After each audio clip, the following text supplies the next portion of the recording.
Assalamualaikum warahmatullahi wabarakatuh. Selamat siang, saya Ahmad Nopal dengan NIM 220513602666. Saya di sini akan menjelaskan tentang sistem transmisi. Apa itu sistem transmisi? Sistem transmisi adalah bagian penting dari sebuah kendaraan yang bertanggung jawab untuk mentransfer tenaga dari mesin ke roda penggerak agar kendaraan dapat bergerak. Fungsi utama sistem transmisi adalah mengubah torsi dan kecepatan putaran mesin menjadi torsi dan kecepatan yang sesuai dengan kebutuhan mobil pada berbagai kecepatan dan kondisi jalan.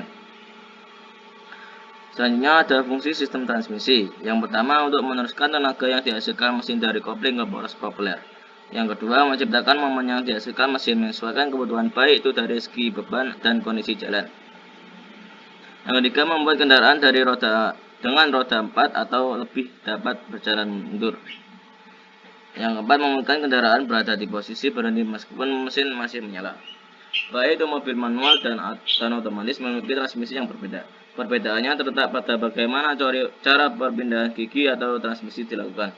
Pada mobil manual, perpindahan gigi harus dilakukan dengan manual menggunakan persneling atau gearbox. Selanjutnya ada komponen utama.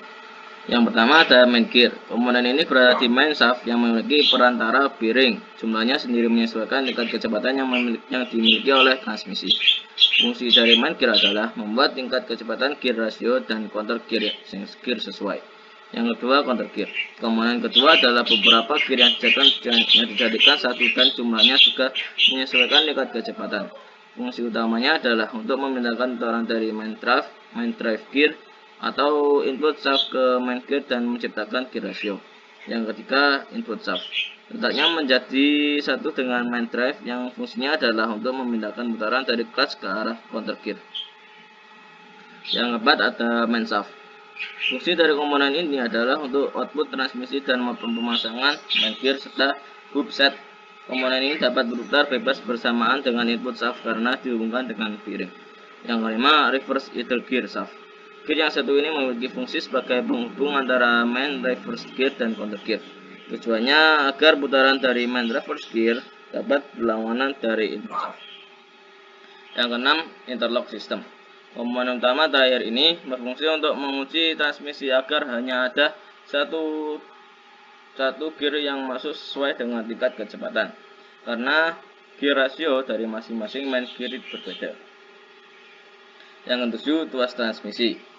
Tuas transmisi merupakan salah satu komponen transmisi yang berperan sebagai input untuk mengatur percepatan transmisi.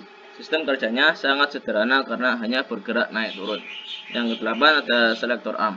Setelah tuas transmisi, Anda akan menemukan selektor arm yang memiliki dua pengait di bagian atas dan bawah. Membahas mengenai pengait, fungsinya adalah untuk menggerakkan selektor drum. Yang selanjutnya ada sinkromes. Komponen penting dalam transmisi manual yang berfungsi untuk menyamakan kecepatan putaran antara gigi yang akan digunakan dengan poros output gearbox. Ini membuat perpindahan gigi menjadi lebih halus dan mencegah kerusakan gigi. Selanjutnya cara kerja dari sistem transmisi. Yang pertama, Anda harus menginjak pedal kopling.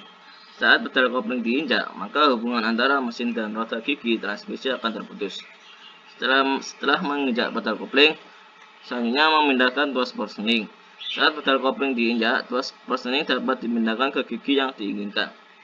Jika pedal kopling belum diinjak, Anda tidak bisa memindahkan tuas portioning. Yang ketiga, melepaskan pedal kopling secara perlahan. Saat pedal kopling dilepaskan secara perlahan, maka hubungan antara mesin dan roda gigi transmisi akan terhubung kembali secara bertahap. Yang keempat, menginjak pedal gas. Saat pedal gas diinjak, maka mesin akan memberikan tenaga pada roda gigi transmisi. Yang kelima, roda gigi transmisi akan memutar roda. Roda gigi transmisi akan memutar roda dengan kecepatan yang sesuai dengan gigi yang dipilih. Yang selanjutnya, cara kerja transmisi. Yang pertama, saat posisi netral. Pada posisi netral, tenaga dari mesin tidak diteruskan ke poros output karena sinkromes dalam keadaan bebas atau tidak terhubung dengan roda gigi tingkat. Yang kedua, pada posisi gigi 1. Jika tuas ditekan ke arah kiri kemudian didorong ke depan, maka gear selection fork akan menghubungkan unit sinkromes untuk berkaitan dengan gigi tingkat 1. Posisi 1 akan menghasilkan putaran yang lambat tetapi momen pada poros output besar. Yang kedua, posisi gigi 2. Lalu tuas ditarik ke arah ke bawah, kemudian maka selektor fork akan menggerakkan hub shift sehingga unit sinkromes berhubungan dengan roda gigi tingkat nomor 2. Posisi 2, putaran poros output lebih cepat dibanding pada posisi 1. Yang keempat, posisi gigi 3. Jika tuas ditarik lurus ke atas, lalu arahkan ke tengah, lalu dorong ke atas, maka selektor fork akan menggerakkan hub shift sehingga menghubungkan unit sinkromes untuk berkaitan dengan gigi 3. Posisi 3 akan menghasilkan putaran yang cepat dibanding posisi 2. Posisi gigi 4.